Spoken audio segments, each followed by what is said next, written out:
오래전 시골 마을에는 한 소녀가 살고 있었습니다. 그녀의 이름은 수진이었고 늘 활기차고 친구가 많았던 아이였습니다. 수진의 마을은 산으로 둘러싸여 있었고 마을 사람들은 오랜 세월 그곳에서 평화롭게 살아왔습니다. 하지만 마을에는 오래된 전설이 하나 있었습니다. 산 정상에는 아주 오래된 절이 있었고 그곳에는 영혼의 거울이라 불리는 신비로운 거울이 있다고 했습니다. 마을 사람들은 절대 그곳에 가지 말라는 경고를 아이들에게 늘 해왔습니다. 거울을 바라보면 자신의 미래를 보게 될 것이고 그것은 절대 피할 수 없는 운명이라 믿었습니다. 어느 날 수지는 친구들과 함께 산을 오르게 되었습니다. 처음에는 그냥 소풍이었죠. 하지만 점점 정상에 가까워지면서 친구들은 예전부터 들었던 전설에 대한 호기심에서 그것을 직접 보고 싶어졌습니다. 수진 또한 그들을 따라갔습니다. 결국 아이들은 오래된 절에 도착했습니다. 절은 이미 세월의 흐름에 많이 훼손되어 있었고 그곳에 있는 것이라고는 작은 방과 한가운데 놓인 커다란 거울뿐이었습니다. 친구들은 두려움을 느꼈지만 수진은 용기를 내어 거울 앞으로 다가갔습니다.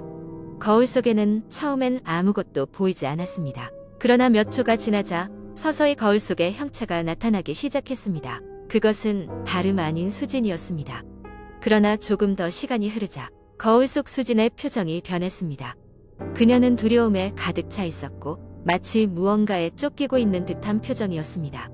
순간 수진은 전율을 느꼈고 거울에서 눈을 뗄 수 없었습니다.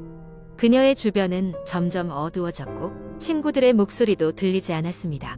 오로지 그녀와 거울만이 그곳에 있는 것처럼 느껴졌습니다. 그리고 갑자기 수진은 거울 속에서 자신이 비명을 지르는 모습을 보았습니다. 너무 놀란 수진은 뒤로 넘어지고 말았습니다. 그제서야 미묘했던 분위기는 사라지고 친구들의 불안한 얼굴이 눈에 들어왔습니다. 그녀는 급히 자리에서 일어나 친구들의 손을 잡고 절에서 빠져나왔습니다. 마을로 돌아온 후 수진은 그 경험을 떠올리며 며칠을 떨며 지냈습니다. 그리고 이상한 일이 일어나기 시작했습니다. 주변에서 그녀를 보는 눈길들이 달라졌고 자주 악몽을 꾸었습니다. 악몽 속에서는 늘 거울 속에 그녀가 나타나더니 점점 현실로 넘어오는 듯한 기묘한 기분이 들기 시작했습니다. 그러던 어느 날 밤 수진의 집에 이상한 노크 소리가 들려왔습니다. 문을 열어보면 아무도 없었지만 그때마다 등골이 서늘해지는 기분을 느꼈습니다. 노크 소리는 날이 갈수록 빈번해졌고 점점 더 가까이, 더 늦은 시간에 들리곤 했습니다. 마치 누군가가 그녀를 부르고 있는 것처럼 수지는 점점 피로와 두려움에 시달리게 되었고 그러던 어느 날 그녀는 더 이상 이 상황을 견딜 수가 없었습니다.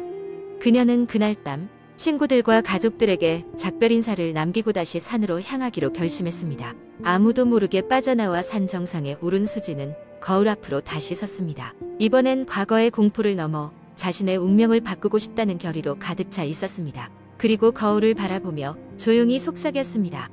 이제는 자유로워지고 싶어. 이후로 수진의 흔적은 어디에서도 발견되지 않았습니다. 마을 사람들은 그녀가 거울 속 세계로 사라졌다고 믿었고 절은 다시 아무도 찾지 않는 장소가 되었습니다.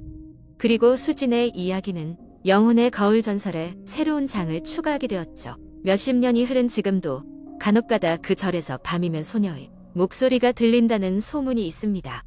이제는 자유로워지고 싶어 라는 절박한 목소리가. 이 이야기를 읽으신 여러분, 혹시 모르게 그 거울을 발견하게 되더라도 결코 그 속을 들여다보지 마십시오. 당신이 누리던 자유를 무엇보다 소중하게 여기는 편이 나을 테니까요. 두 번째 이야기한 여름의 더위가 한창인 8월이었다.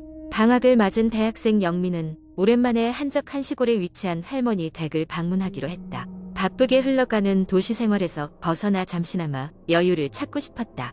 할머니 댁은 깊은 산골에 위치해 있어 한참을 버스를 타고 가야 했고 그곳은 휴대전화 신호도 잡히지 않을 만큼 외진 곳이었다. 어두워질 무렵 영민은 시골길을 따라 집에 도착했다. 할머니는 만족스럽게 손자를 맞아주셨고 정성스럽게 준비한 저녁을 내놓으셨다. 따뜻한 저녁을 먹고 난 후 영민은 할머니의 옛날 이야기를 들으며 저녁 시간을 보냈다.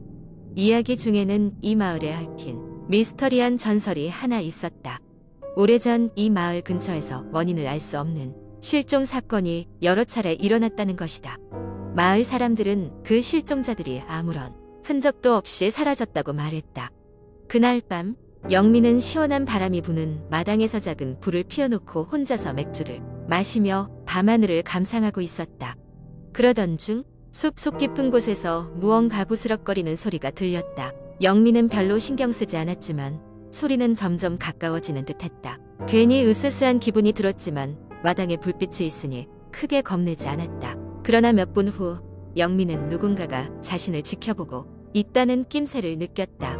등 뒤로 소름이 쫙 돋았다. 그는 뒤를 돌아봤지만 아무것도 보이지 않았다. 그냥 바람에 나뭇가지나 흔들리는 거겠지 하고 넘겼다. 다음 날 오전 영민은 마을 산책을 나섰다. 마을은 조용했고 몇 안 되는 주민들이 다정하게 인사를 건넸다. 하지만 마을 끝자락에 있는 오래된 폐가에 이르렀을 때 영민은 설명할 수 없는 끌림을 느꼈다. 그곳은 사람들의 발길이 끊긴 무섭고 초라한 모습이었다. 호기심에 폐가에 들어간 영민은 여러 가지 낡고 부서진 가구들 사이를 살피기 시작했다. 그때 바닥에서 낡고 빛바랜 수첩 하나를 발견했다. 수첩을 펼쳐보니 그 안에는 정체불명의 기호들과 사람들의 이름이 적혀 있었고 페이지 구석에는 마치 날짜처럼 보이는 숫자들이 나열되어 있었다. 이름들 중 일부는 할머니가 전날 들려준 실종자들의 이름과 일치하는 것 같았다.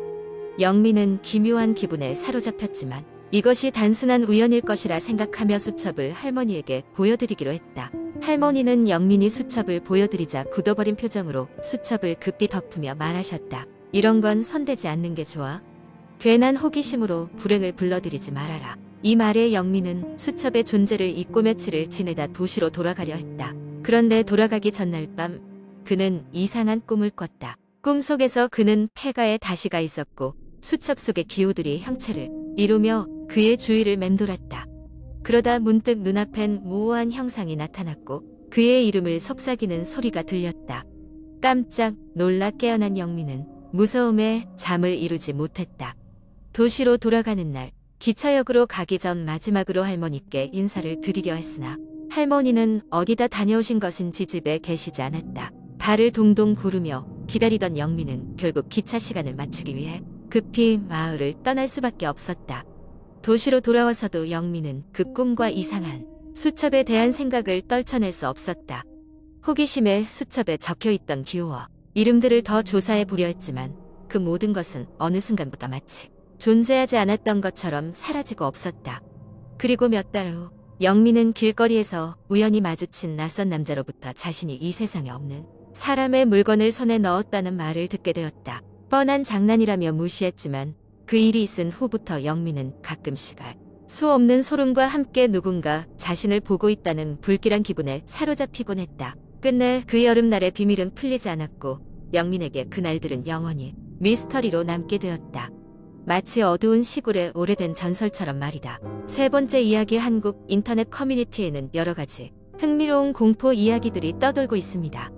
그중 하나를 길게 이야기해보겠습니다. 이 이야기는 한 젊은 여성이 겪은 기묘한 경험을 바탕으로 합니다. 어느 늦은 여름밤 대학생 지연은 도서관에서 과제를 하다가 마지막 지하철을 놓치고 말았다.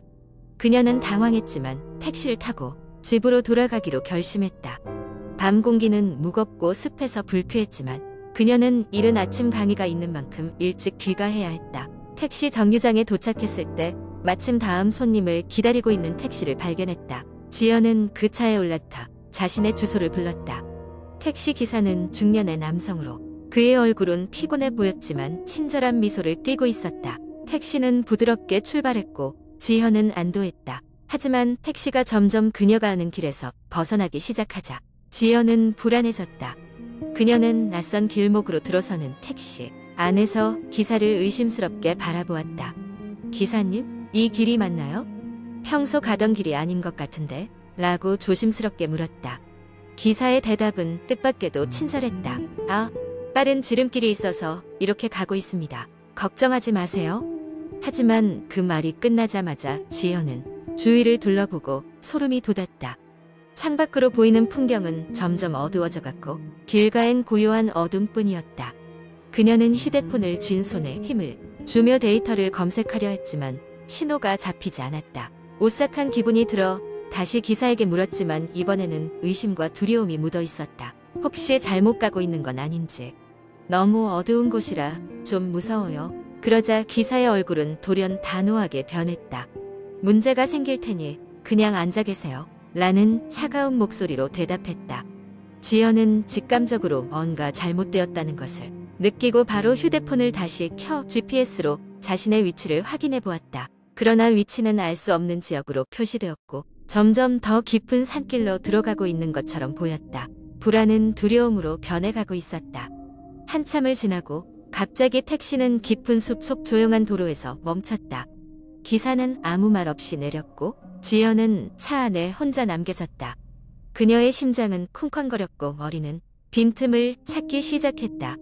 탈출해야 한다는 직감이 강하게 들었지만 문은 잠겨 있었다. 잠시 후 기사는 다시 차로 돌아왔고 손에 낡은 지도를 들고 있었다. 이번에는 날카로운 음성으로 말했다. 이 자리에서 내리세요. 어서. 지연은 두려움에 떨며 문을 열려고 했지만 잠겨 있는 것은 여전했다. 그녀는 온 힘을 다해 문을 밀었지만 소용이 없었다. 절망감에 사로잡혀 있을 무렵 그녀는 문득 자신의 손목에 있는 팔찌가 떠올랐다. 그것은 유사시 위험을 알릴 수 있는 GPS 기능이 있었다.